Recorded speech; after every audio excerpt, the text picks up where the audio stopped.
call the Dixon County Commission to order the January 12th, 2017 meeting. Please stand for the flag salute.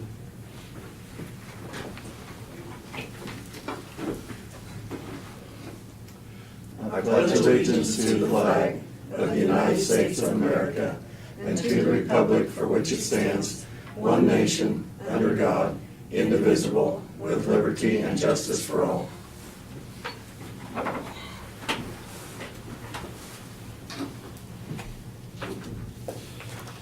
I guess we have no additions to our agenda today, so I move that we approve the agenda as printed. Second. Been moved and seconded. All in favor say aye. Aye. Opposed? Motion carried. The consent agenda are the minutes of the January 5th work session and regular meeting. Payroll of $281,794.93. Fund expenditures for 2016 was $284,481.71. And fund expenditures for 2017 is $570,712.61. Abatements, $3,134.86. And Capers wire payment of $40,597.09. I'd move that we accept the consent agenda. I'll second it. I will make a comment on the fund expenditures. There's a lot of upfront costs on the year as far as software, and also two of our loan payments that are due in January. We had the 5-year KDOT road project that we still have like another year after this year for that one. Do you know, Brad? We have one more year, yeah. One more year on that one. And so that's contributes to the higher expenses there for 2017. Is there any more comment, discussion? If not, I move that we approve the consent agenda. Well, You already did. we did, but Oh, we need to vote. yeah, we Yeah. need to Yes. vote is all. All in favor of the motion, say aye. Aye. Aye. Motion carried. Okay, commissioners' comments and committee reports. Lynn, do you have something for us?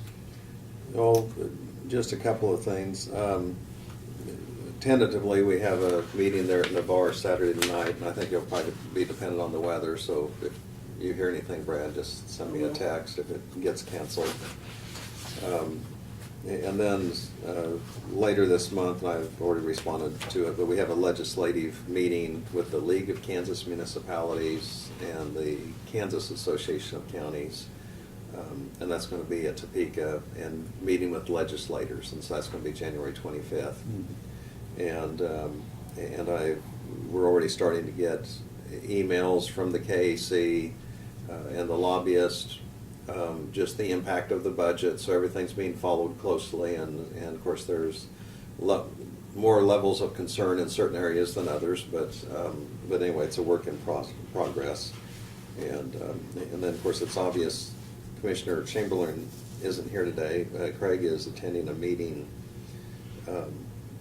for newly elected officials, but also officials that have been commissioners for a while at Topeka. So I think they're using him as the poster child. So it's kind of like the newly elected ones, this is what you're supposed to do. So, but anyway, that's why he's gone today. Yes, we did have our department head meeting this morning and met with the department heads, and we had a very active group this morning. And one of the things that maybe the local people will be interested in is Chancey had gotten the National Weather Service he got this from them, and it's given their estimate on the freezing rain that we possibly could get this weekend. And anyway, I guess the most important thing of that was, it's hard to predict whether we're gonna get ice or rain, and just a couple degrees one way or the other in this area could make a huge difference on our weather conditions, but anyway, it is, like I say, definitely, if we do get a quarter of an inch of ice or more, the chances of getting a power outage gets higher, and so hopefully we're in an area where our temperatures will be warm enough that we won't get that much ice, but I think everybody should be aware of it this weekend, and like I say, even on their travel, because some places, like I say, a 1 degree one way or the other could make a difference whether the road was icy or just wet. So hopefully everybody will be safe this weekend. And I think he mentioned that a quarter inch of ice on a line on power poles on the distance they're apart, that, you know, it can add several hundred pounds or more to a line. So, you know, I think that's something that all of us know but need to be reminded, you know, when you approach things like this too. It probably doesn't hurt to have some preparation at your home as far as food and water and so on, just in the event there is an outage, because we remember, was it 2007 or 8, that there were some people without power for 3 or 4 days or longer, and so it's you know, it's certainly a concern. And you also mentioned that, you know, in our communities, most of the people know each other, and we'll go check on people if they feel like they're need some help. So hopefully we'll be good neighbors and check on people to make sure everything's all right.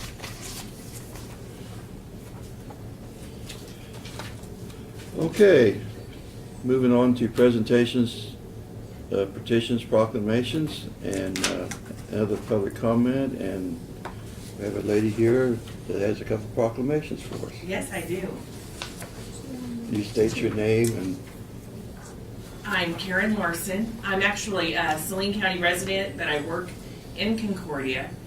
We work for the Domestic Violence Association of Central Kansas, otherwise known as DVAC. We cover 10 counties, including Dickinson, Salina, Ellsworth, and several other out by us. I actually work in the Concordia office. And right now we are looking at National January as National Human Trafficking and also Slavery, Human Slavery Prevention Month, and National Stalking Awareness Month.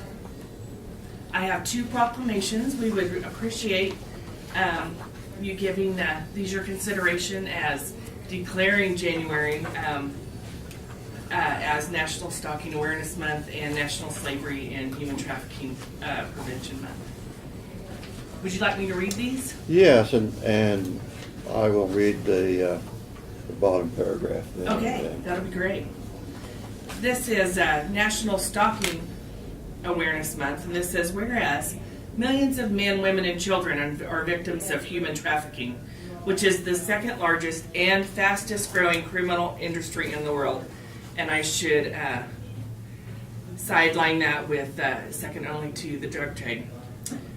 Human trafficking denies victims the basic human dignity and freedom, and is based on recruiting, harboring, and transporting young people, or just people in general, through the use of force, fraud, and/or coercion for the purpose of sexual exploitation or forced labor. It is a crime that can take away many forms and tears at our social fabric, debases our common humanity, and violates what we stand for as a country.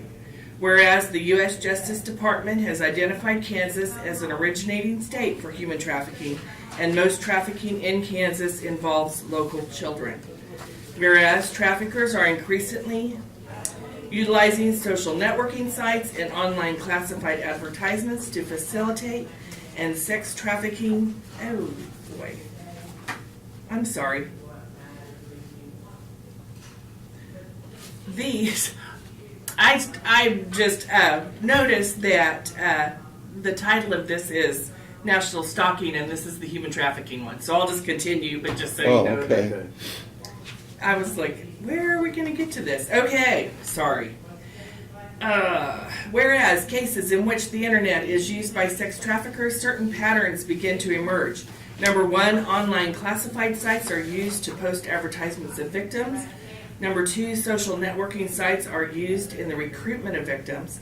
Number three, investigations may begin with a picture of what happens to what appears to be an underage girl in an online classified ad. And number four, a number of victims have been identified as runaways. Whereas, with improved victim identification, medical and social services, training for first responders, and increased public awareness, the victims who have suffered this cruel crime can overcome the bonds of modern slavery, receive protection and justice, and successfully reclaim their rightful independence. Whereas the Domestic Violence Association of Central Kansas is joining forces with victim service providers, criminal justice officials, and concerned citizens throughout Central Kansas and the United States to observe National Slavery and Human Trafficking Prevention Month. Together we commit to a society where our sense of justice tells us that united we can eradicate this wrong and continue to fight for human dignity and the rights of every person. Now, therefore, we, the Dixon County Commissioners, do hereby proclaim January 2017 as National Stalking Awareness Month and applaud the efforts of the many victim service providers, police officers, prosecutors, national and community organizations, and private sector supporters for their effort in opposing human trafficking in all of its forms. And I so move that proclamation. Thank Second? Been moved in second. All in favor say aye. Aye. Opposed? Motion carried. Would you like me to present these for your signatures? We have Okay, copies. all right. We'll give you one. Okay, thank you. And this one will be the National Stalking Awareness Month proclamation for January 2017. Whereas, under the laws of all 50 states, the U.S. territories, the District of Columbia, and the federal government, stalking is a crime. 7.5 million were stalked in 1 year in the United States, and the majority of victims are stalked by someone they know. 3 in 4 women are killed by an intimate partner and have been stalked by that intimate partner. Whereas many stalking victims lose time from work and experience serious psychological distress and lost productivity at a much higher rate than the general population, and are often forced to protect themselves by relocating, changing their identities, changing jobs, and obtaining protection orders. Whereas the Domestic Violence Association of Central Kansas, DVAC, alone has assisted 178 stalking victims in filing protection from stalking orders from January to December in 2016. Whereas many stalkers use technology such as cell phones, global positioning systems, cameras, and spyware to monitor and track their victims, and laws and public policies must continually be adapted to keep pace with the tactics that are used by stalkers. There is a need for great public awareness about this nature, criminality, and potential lethality of stalking. Whereas criminal justice systems can enhance their responses to stalking by regular training of law enforcement officers and aggressive investigation and prosecution of this crime. Whereas communities can better combat stalking by adopting multidisciplinary responses by teams of local agencies and organizations, and by providing more and better victim services. Whereas DVAC is joining forces with victim services providers, criminal justice officials, and concerned citizens throughout Central Kansas in the United States to observe National Stalking Awareness Month. Now, therefore, we, the elected officials of Dixon County, do hereby proclaim January 2017 as National Slavery and Human Trafficking Prevention Month and applaud the efforts of the many victim service providers, police officers, prosecutors, national and community organizations, and private sector supporters for their efforts in opposing human trafficking in all of its forms. I so move. Second. Been moved and seconded. All in favor say aye. Aye. Opposed? Motion carried. You need to sign that one. Is yours a nicer parchment paper that you wanted or something, or is it the same as what It we have? is, but, Because we'd be That's glad fine. to sign that. oh, I appreciate that. Thank you so much. Just keep these. Okay. One of each. All right. I want to get a picture of you up here too. Oh, Just sign You here can at the come in bottom. Yeah, behind there's us the and bottom. just stand right behind us.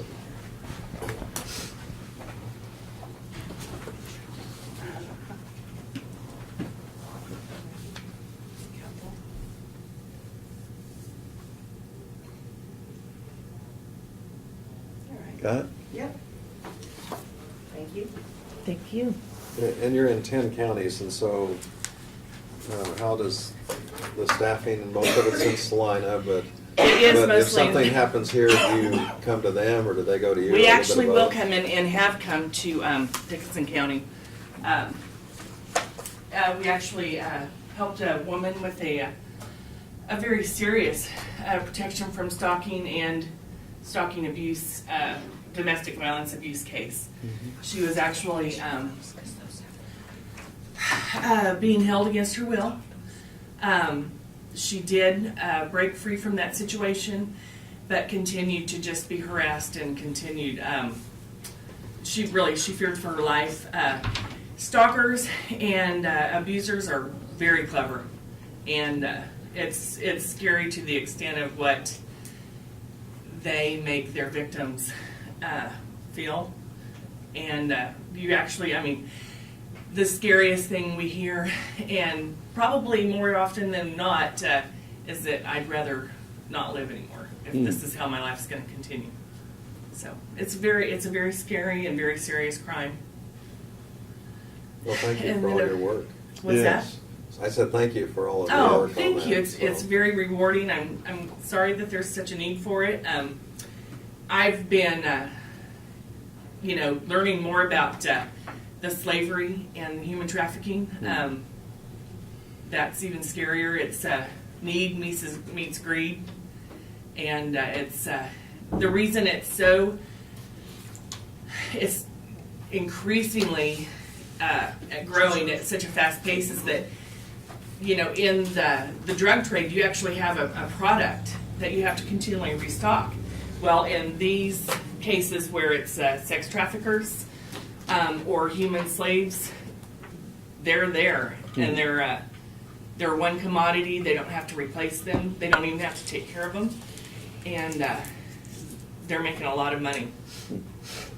Well, it's the general population, like I say, aren't aware of these things, and like I say, I appreciate you bringing this awareness. Thank to you. I our people. appreciate that very much. It's just doing a little bit of research. You can find out the signs of these people that are being kept against their will, that are being trafficked.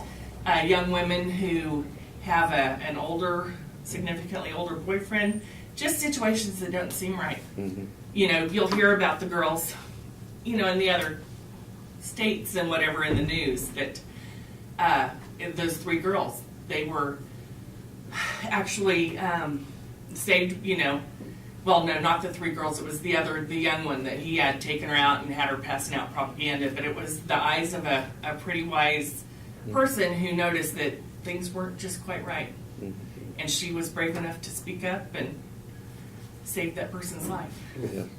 All right. Well, All right. thank you. Well, I thank appreciate you. your time. Thank you for your work. Thank you. You guys have a good day. I hope you all stay warm. Oh, yes. Okay, you too. Be safe. And yeah, maybe it'll Wait, forgive the pun, but slide through this weekend. Yeah. maybe? Yeah. Thanks, you guys. Thanks. Okay. Okay, moving on. So Brad, I guess we're ready for your report. Okay.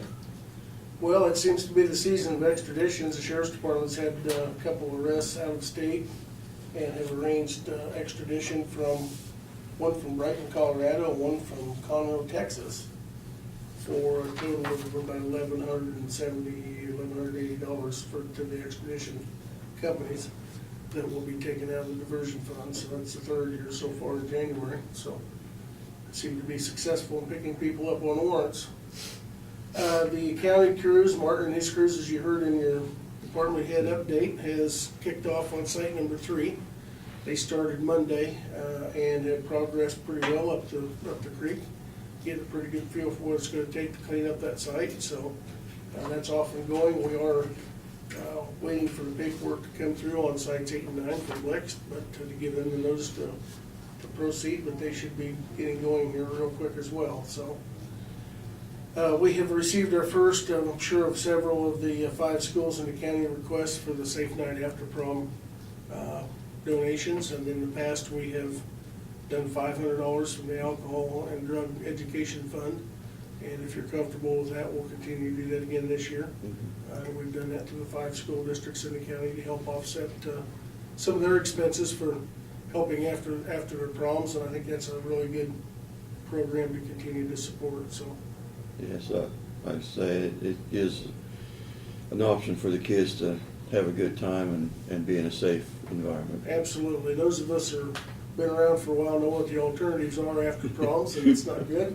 And this way, we haven't had proms for many years that I've heard of, and a lot of parents get involved and provide a safe environment for them and some entertainment afterwards, and it works out well. So we'll continue to make that contribution to each one of the schools. We have scheduled the annual township meeting for Monday, March 6th at Sterling Hall, so if you want to put that on your calendar. We're in the process of putting together the agenda, but in the meal preparation. So we'll be able to get that invitation out pretty quickly to the township board members. I've also been working on the annual meeting for the North Central Highway Association and got that pretty much set up. It will be on April 5th. I think I might have mentioned that last week. It's going to be in Clay Center this year. And I think I've pretty much got the agenda set up, and we're going to put Ben and Karen to work entertaining people that date as well. So I'll put that one on your calendar. That's a Wednesday also. And then just to let you know that the bridge heat rehab project, like we mentioned last week, is scheduled for bid openings on February 23rd. So and that's pretty much what I've got today. We're preparing for the ice storm, as you mentioned, and it's one of those things, you do what you can to prepare. We've got generators all checked out, and everything. In the event that we have something, we'll be ready to respond as best we can. So. Doug, did you have anything? We'll have the confirmation of the sheriff's sale that took place. That'll occur on the 27th of January. And then that should be the last procedure, because after that occurs, then deeds will be sent out to those who purchased property. That's all I have. Okay. Notices and communications. We discussed a little bit about this meeting that the North Central Regional Planning Commission are inviting us to educational workshop on capital improvement planning for local governments. And there's 2 different locations that they're putting this meeting on. So do we have a preference for which one we're My going to? preference would be Bennington, because it's considerably closer. So Yeah. on that Wednesday night. So. Yeah, I looked at my calendar and I think I would be available to go. Okay. What's the day on that? It's February